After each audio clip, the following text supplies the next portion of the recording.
Hey everybody, it's Leroy.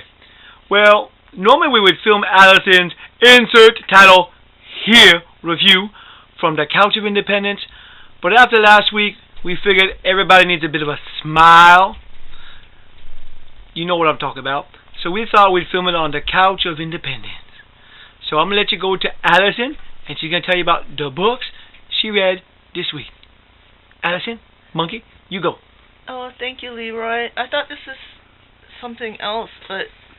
Couch of Fun. The Couch of Fun. You said the Couch of Independence.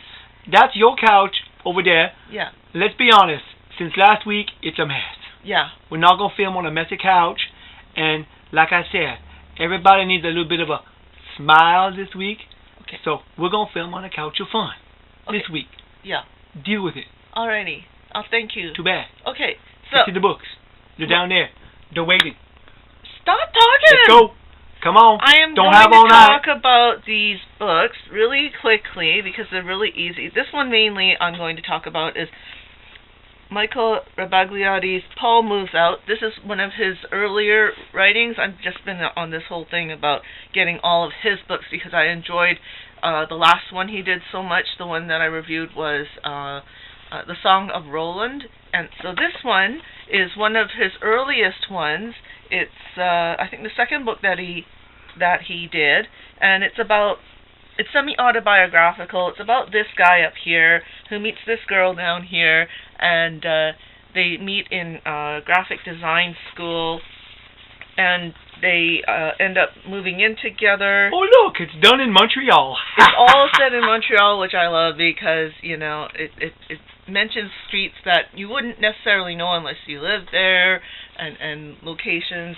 And I just like the fact that he touches on typically what it's like to be young and living on your own, and being an artist, a young artist, and encountering new situations that are sort of out of your depth. And he gets to go to New York City, another great city, with his art instructor, and something a little awkward happens there. Don't spoil it. I'm not going to spoil it. So anyway, this one's a very fun read too. It's a shorter book than the last one I read, but definitely this guy's writings are great, and I would recommend buying every single one of his books. This one came out in, let me see, this is actually a reader's copy, by the way. It's not. Oh my gosh, it's going back to the special. year the book came out a while ago. Who cares? It's set in Montreal. No, it was first hardcover edition, May 2005. So it's not that long ago. You'll probably still be able to find it in print. It's set in Montreal. It's a good book. Set in Montreal. Okay, another fun book I want. Pretty to look pictures. at. This one came out about a month ago, in 2012, and it's called Back Alleys and Urban Landscapes by Places Where You Michael Find My Cousins. Yeah, it's really good.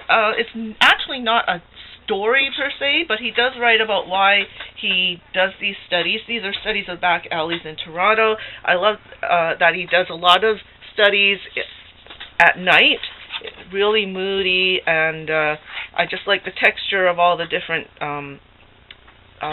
buildings, and then how he uses the street lights as they almost look like moons or suns. So I really enjoy these as studies. This is more of a winter scene. Let's just put it this way. It's one of the few times that Toronto will look good. Oh, it looks great. I mean, I love these kind of drawings. I like the old architecture, even if it's only just wood buildings that don't last for long. Maybe especially because they don't last long, it's nice to see someone documenting them.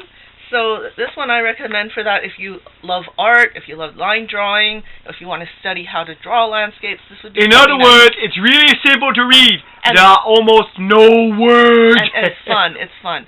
So the next thing I want to tell you about is a few really short things. This is a local guy's book, Jonathan Dalton. I talked to you about him before. He did this thing called The Mad Tea Party. It's set in Japan, and it was done a few years ago also. It's a nice little fantasy book about some supernaturally talented girls. I think they're genetically altered. It's just the first book of a series, so I'm looking for the rest of the series. I'm having trouble finding them, so if anybody knows where the rest of this is, let me know. It's a fun She's begging. It's a fun story. You know, the drawing style's pretty good. Next. Okay. It wasn't about a white rat. I wasn't too thrilled. No, it was and fun. the name Tea Party kind of throws me. And I like the color. Next.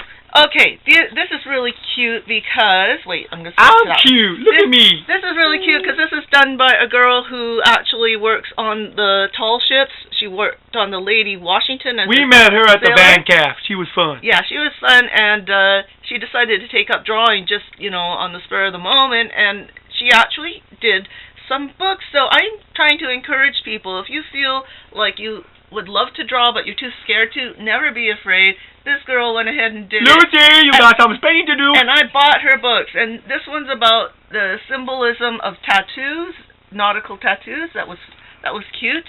And it's only a few pages long, but a lot of fun. And she got a fun name. Here. Lucy Bellwood. Fun name. Lucy Bellwood. So she worked on the Lady Washington tall ship, which was the one that was used in the Pirates of the Caribbean. Oh my God, woman. Okay. And then the second one she did was about you got them mixed up. That's the first one. Volume 1.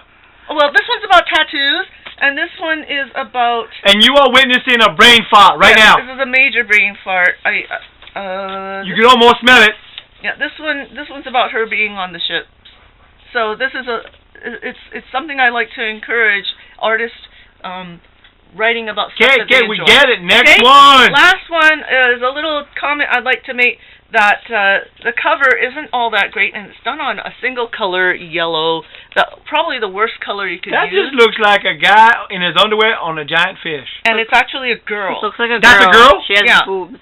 Yeah. I wouldn't call those boobs. I call those bumps. I want to say bites. This is like a lesson in don't use an ugly cover. The story actually on the inside is fun. It's based on an old fable, and the drawing is pretty good. I have never heard of a fable about a girl surfing on a fish. No, a giant fish. It's a fish story, and it's fun. Smells fishy. And I want to say it was an entertaining little story.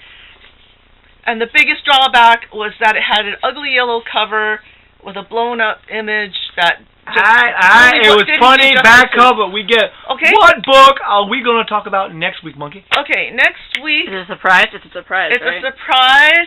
It's mythical, and I picked it up just this past week. And if you want to just entertain them for a second, Leroy, I'll show you the cover. All right, I'm gonna explain something now. Everyone's going, Leroy, why are you and the big monkey wearing the black armband? See, armband.